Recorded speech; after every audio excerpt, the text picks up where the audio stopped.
don't you think I'm already traumatized? Right? Yeah. Like I'm the black sheep now. I've lost everything. My mom's a mess. And these were my friends and my friends' parents that were like testifying against her. Like this was all happening and no one said a word to me. Everybody in the church knew and everyone continued to act like everything was fine. Was at my house every day, eating my food, joking with my mom, like, and they were all like testifying behind her back and got her kicked out. Wow. And that was the day. That was the day that I was just like, I'm good, you know? But I was still so scared of the church that like I kept kind of good graces with them, meaning like I would show up for course like once in like a year and a half to just kind of like pop my head in, right? Or I would respond to an email and be like, hey, sorry, I've been super bit, because I just like I didn't want to deal with the repercussions. And some of my family was still in. So I didn't want, it was just a whole mess. It was a whole mess for a child that already had a messy childhood, right? Like any child of divorced parents already sucks. And then you have this entire cult going on. And so I just slowly reversed. And I kept going further and further and further. To this day, they still email me, which it's like an old email address. They called me a bunch in my early 20s. And I've told them so many times, right? Like, leave me alone. Yeah. Like, just leave me alone. And, you know, you're left with the damages of what it did. There was a really interesting thing that happened. So when I got older, about 19, for personal reasons, I stopped talking to my mom for quite a bit of time. And that was just personal reasons. You know, we've mended our relationship and we are close again today. And I remember when we started to repair our relationship, it was probably about 5 years ago. And I had posted a picture, like a video of us on my Instagram account. I was like cutting her hair or something. It was something really sweet. And someone responded to me and was that I hadn't spoken to in a very long time, of being like, what are you doing talking to your mom? And I was like, where are you to come out of the woodwork after like 10 years? Yeah. Like, I am not a Scientologist. I've made that abundantly clear. And you guys contributed to a lot of stuff that happened with my mom and this strained relationship that we had. It wasn't the reason for it, but there's so much that had happened, and you guys destroyed my family. Like, this church destroyed my family. They took all the money. They created this hostile environment. Like, you can't even mention Scientology around my grandmother. She'll like lose it, you know? And I blame the church for a lot of things that happened to my mom, and the darkness that she went into. I blame a lot of that on the church. They come out and they say like, oh, we don't have a no contact order in place. And I'm like, that's a lie. You do. You declare people, because I lived it. You know, they come out and say that we are gay friendly. And I'm like, that's a lie, because I struggled with my sexuality my entire life. It was so familiar that it kind of it's interesting listening to myself talk about it, because it's like, I don't know if it's like this for you, but you kind of just like push it, right? You're like, yeah, I was in a cult and it is, right? But when you actually like stop to think about it, it's like, holy shit.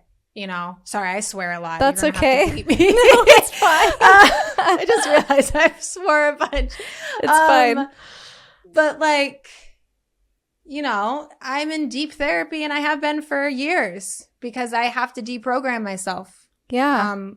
Every single day. I have to deprogram myself. I'm a neurotic OCD freak because of being raised in the church, you know? Like, our parents white gloved our rooms. It was part of showing that we were in ethics. Like, our rooms had to be clean to a point that they took a white glove, you know, and put it on our desk or whatever, that no dirt would pop up. So I still live like that. Wow. Like, I have to, like, I don't have a white glove, but like the OCD of cleanliness in me is another form of like control. Like I can't leave a room without like pushing a chair in. Like if I see crumbs on the floor, like I immediately have to clean, because it's fear driven. That's all that it is. It's like, if I don't do this stuff in this way and have all this control and structure, like I'm a bad person. Wow. So, and it's having to deprogram that every single day of your life. Yeah. Which is what people don't talk about. And it's incredibly relatable. I mean, I'm sure a lot of people watching this are going, yep, same here, have to deprogram that. So much of our personalities are built around the environment that we're raised in and the things that we're told, and it's really hard to break yourself out of it. And it's even difficult to just recognize it. So even the fact that you are able to recognize the different things that you have that came from your upbringing is a huge step, because sometimes we just go about our lives and don't even realize until someone points it out. And then we go, oh, right. That's not normal. It's incredibly difficult. I can't even imagine what that must have been like with you when they're trying to take you away from your family. And it's also incredibly amazing that you had the independence enough and the wherewithal enough to say no, because who knows where you would have been if you would have just said, okay, and got your stuff and left. I don't even know where I would have been, you know, and that terrifies me. Would I have ended up in the Sea Org and ended up like many of my friends that were in the Sea Org? They literally like were kept there for years against their own will and like finally were able to leave. Like that's, I have close friends that are like that, you know what I mean? And that's terrifying. Yeah. And it's, being raised in the church fundamentally formed who I am. And, you know, to live life and to be 33 years old, and when something bad happens to me, like,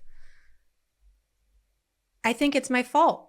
I have to really stop and realize, like, I didn't do something to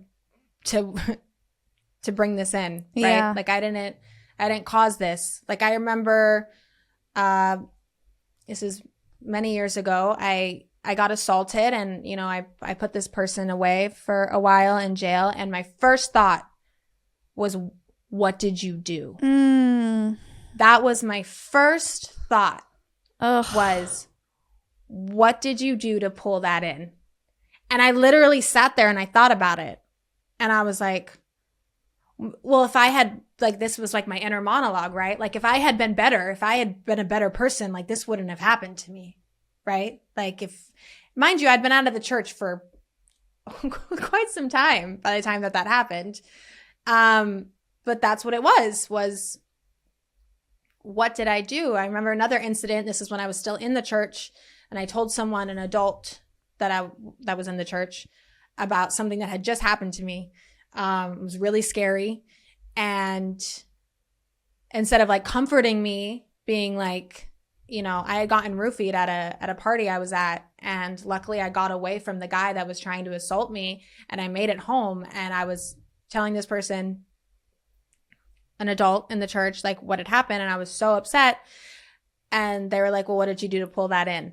Oh my gosh. So